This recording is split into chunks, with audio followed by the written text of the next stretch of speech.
सध्या पावसाळा सुरू असून पावसाळ्यात गढूळ पाणी येण्याचं प्रमाण मोठ्या प्रमाणावर असतं. मात्र मागील अनेक दिवसांपासून ठाण्यातील संत ज्ञानेश्वर नगर, गंगाधर नगरमधील रहिवाशांना पिण्यासाठी गढूळ पाणी येत असून या विरोधात ठाकरेंच्या शिवसेनेचे एकमेव नगरसेवक शहाजी खुसपे यांनी नागरिकांसमवेत जनआक्रोश हंडा मोर्चा ज्ञानेश्वर नगर ते ठाणे महापालिका मुख्यालयापर्यंत काढला. यावेळेला मोठ्या संख्येनं महिला भर पावसात जनआक्रोश मोर्चात सहभागी झाल्या होत्या.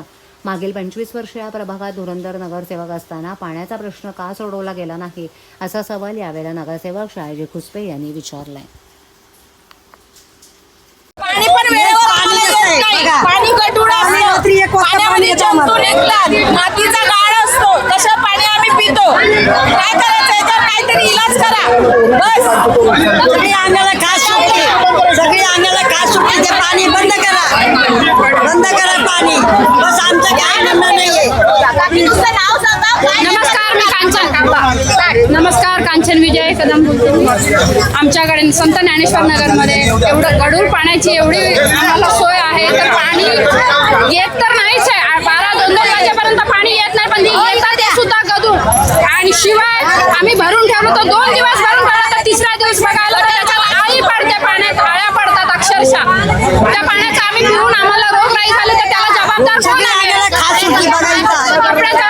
अक्षरशः ड्रेनेजचं पाणी, गटाराचं पाणी येतं, स्वच्छ पाणी आम्ही लगेच वास येतो त्या पाण्यात. अक्षरशः आळ्या पडतात, आळ्या त्या पाण्यात. त्या पाण्याचं आम्ही प्यायचं कसं? महानगरपालिकेने पिऊन बघावं ते पाणी. मागील 25 वर्षापासून संत ज्ञानेश्वर आणि डॉक्टर गंगाधर नगरमधील नागरिकांना हे गढूळ पाणी आणि अनियमित पाणी पुरवठा या समस्येचा सामना करावा लागत होता. त्याला पर्याय म्हणून त्याच्यावरती मागील 25 वर्ष कोणी काही केलं नाही. त्याच प्रश्नाचा जाब विचारण्यासाठी आज आम्ही ठाणे महानगरपालिकेवरती मोर्चा काढण्यात आलेला आहे.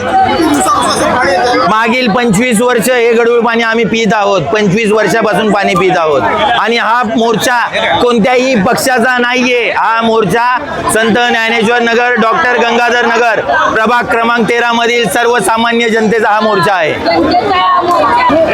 पुढच्या 15 दिवसात, महिन्यात जर ह्याच्यावरती जर योग्य कारवाई आणि आम्हाला स्वच्छ पाण्याचा पुरवठा जर नाही झाला तर ह्याच्यापेक्षा तीव्र आंदोलन छेडण्यात येईल.